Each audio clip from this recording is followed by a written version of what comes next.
Futebol de Verdade com António Tadeia.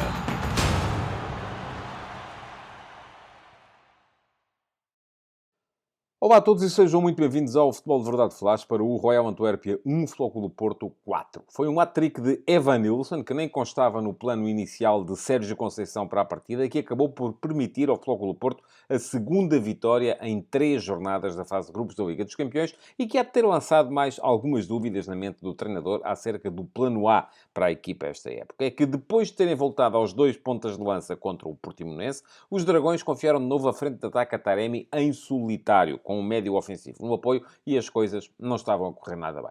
Ao intervalo, a equipa portuguesa estava mesmo em desvantagem, fruto de um golo de Yusuf, após um erro na saída de bola de Alan Varela. O Porto era melhor, mas não tinha gente suficiente na frente para se tornar verdadeiramente perigoso. E isso refletia-se nos números ao intervalo. Eram 5-4 em remates para os belgas e um índice de golos esperados de 0,4 contra os 0,3 da equipa da casa. Só que a lesão do Wendel mudou tudo. Ainda antes do intervalo e a perder, Conceição trocou o lateral esquerdo por um avançado, Evanilson, baixando André Franco para o lateral e dando a Taremi a missão de municiar o ataque, de forma que explicarei melhor daqui a bocado quando fizer aqui a fotografia tática da partida. O jogo foi outro a partir daí. Evanilson marcou 3 golos na segunda parte, todos menos o segundo, que foi obra de Stefano Eustáquio, e Taremi esteve também noutros 3, assistindo para o primeiro e o último e iniciando o lance do segundo. No final, é certo que muito por causa do balanceamento atacante dos belgas, que foram com tudo em busca do empate, e a dada altura até podiam tê-lo atingido, no cabeceamento de Alderweireld à barra,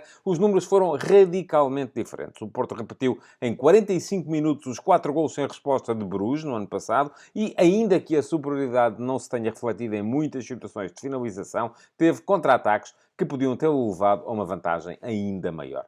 É verdade que houve alguma felicidade associada à viragem do marcador em apenas 9 minutos da segunda parte. Tanto o gol do empate, marcado por Evanilson após um excelente trabalho de Taremi, como o da viragem, obtido por Eustáquio após a assistência de João Mário, beneficiaram de ligeiros desvios em Koulibaly, que tiraram ao guarda-redes Butez qualquer chance de defesa. Mas depois de 2 momentos de Alderweireld, um a desfazer um contra-ataque que cheirava a golo e outro a cabecear à barra, o Porto tomou conta do relvado e marcou então mais 2 golos para acabar com as dúvidas. Ambos por Evanilson, o primeiro a passe de PP, o segundo assistido por Taremi, o que pode ter convencido Conceição de que eles fazem sentido todos em campo ao mesmo tempo.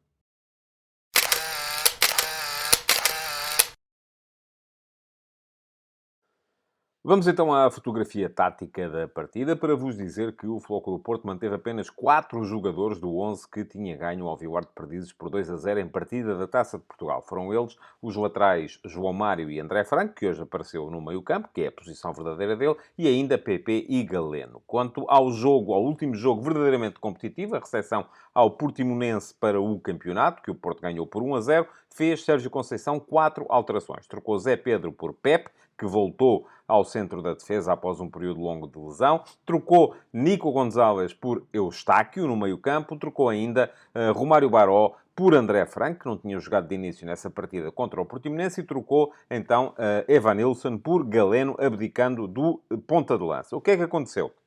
O Porto apareceu com o esquema habitual, é aquele misto de 4-3-3 com 4-4-2, com Diogo Costa nas redes. João Mário era lateral direito. O Wendel voltou também de lesão para jogar como lateral esquerdo. E depois, no centro da defesa, Pepe defendeu ao lado de David Carmo. A dupla de médios era formada por Alan Varela e Stefano Eustáquio. André Franco partia do corredor direito, mas aparecia muitas vezes como terceiro médio. PP aparecia no corredor central, no apoio a Taremi, mas descaía muitas vezes para o lado direito em situação ofensiva. Galeno estava aberto na esquerda e Taremi era o ponta de lança, ele que, já se percebe, aparece muito melhor como segundo avançado, com uma referência frontal à sua frente, como aconteceu na segunda parte. Mas já lá vamos. Antes disso, falar da equipa do Royal Antuérpia, que, relativamente à derrota por 3-2 frente ao Charleroi, mudou 2 homens. O lateral Wijndal cedeu a posição a De Ligt. De Ligt apareceu do lado direito com a derivação de Bataille do lateral direito para o lateral esquerdo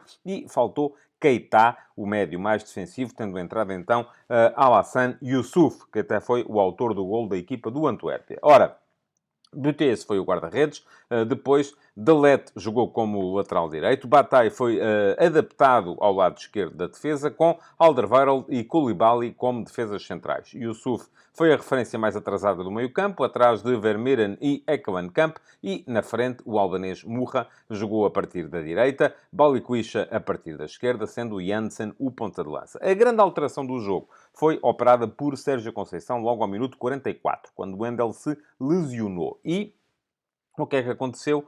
Em vez de colocar um jogador diretamente para a posição, o treinador do Flóculo Porto, que estava já em desvantagem, optou por chamar Evanilson e mandou colocar Evanilson na frente de ataque, baixando então Taremi para segundo avançado, baixando PP, que era segundo avançado, para a posição que era até aí ocupada por André Franco, naquele misto entre a direita e o meio, e passando André Franco para lateral esquerdo, onde tinha jogado, aliás, frente ao Vilar de Perdizes. Acontece que a presença de André Franco como lateral esquerdo é algo que pode funcionar, sobretudo do ponto de vista ofensivo, no plano ofensivo, porque André Franco pode vir muito para o corredor central, ocupar o espaço no corredor central, dando a largura à esquerda a Galeno, mas a partir do momento em que tinha um extremo bem aberto em cima dele, que era o albanês Muja, André Franco sentiu muitas dificuldades durante aquele início de segunda parte. O Porto virou o jogo nessa altura, mas estava a ter inúmeras dificuldades para segurar o lado direito do ataque da equipa do Antuérpia, pelo que rapidamente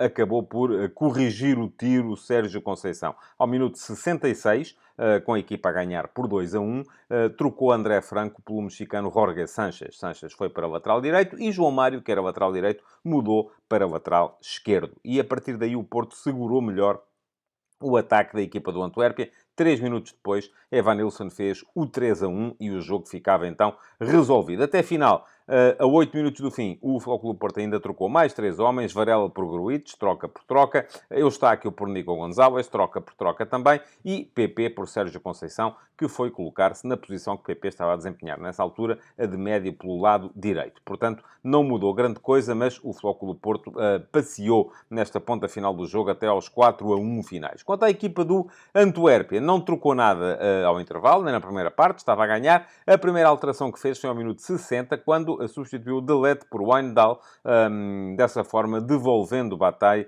ao lado direito da defesa, porque o Wijndal é o lateral esquerdo titular e apareceu a partir dessa altura em campo. Depois, até final, a 13 minutos do fim, mas já com o jogo nos 3-1, que dificilmente admitiam que pudesse haver alguma alteração, ainda Van Bommel trocou Jansen, Balikwisha e Muja, os 3 homens da frente, por Iwikena, Valência e Edjuke, 3 jovens que entraram para reforçar o ataque, ou para dar nova alma ao ataque, mas que, na verdade, acabaram por não ter grande influência no jogo. Acabou por ganhar o Porto e ganhou bem.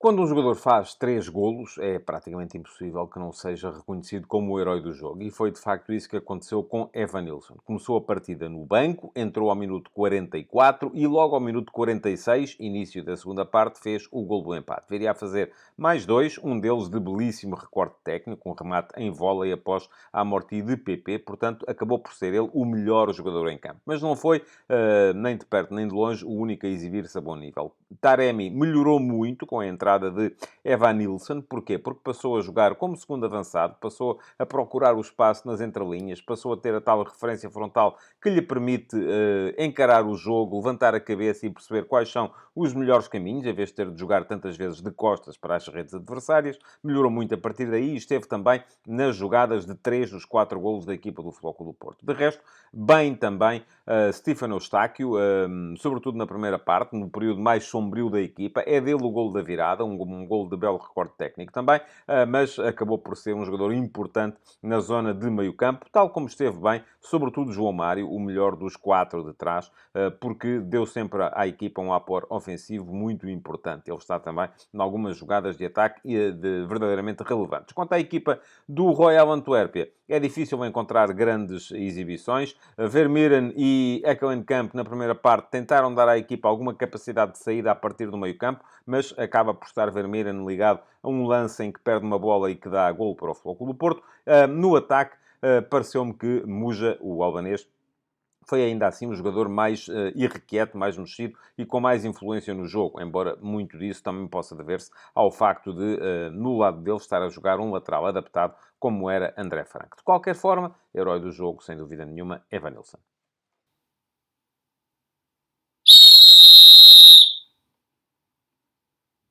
Sobrou-me apenas uma dúvida relativamente à arbitragem do francês Bastien, que aconteceu precisamente entre o golo do empate do Flóculo Porto, 1-1 assinado por Evanilson, e o golo que virou a partida, que foi o 2-1 marcado por Eustáquio. O primeiro golo foi aos 46, o segundo aos 54. Aos 51 minutos há um remate de Alain Varela que desvia primeiro no guarda-redes Butez e depois parece tocar na zona do bíceps de Alderweireld, indo a bola para canto. Há distância suficiente, parece-me que o braço não está bem encostado ao corpo, poderia ter sido grande penalidade a favor do Flóculo Porto. O árbitro optou por não marcar e, ainda bem que isso acabou por não ter qualquer relevância no resultado final, porque a dúvida, pelo menos, sobrou. Quanto ao resto, bem o árbitro francês em dois lances em que se pediram grandes penalidades. O primeiro foi precisamente num remate de Taremi, que bate, e vê-se depois na repetição, na barriga de Alassane Youssouf, dentro da área da equipa do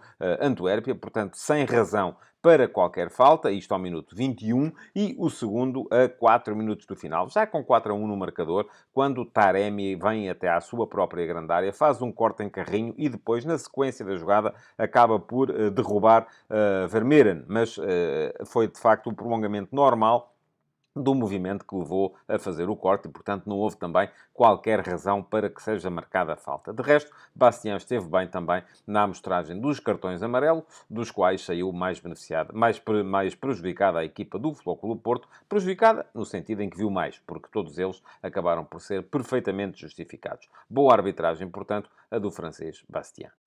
Futebol de Verdade, de segunda a sexta-feira, às 12h30.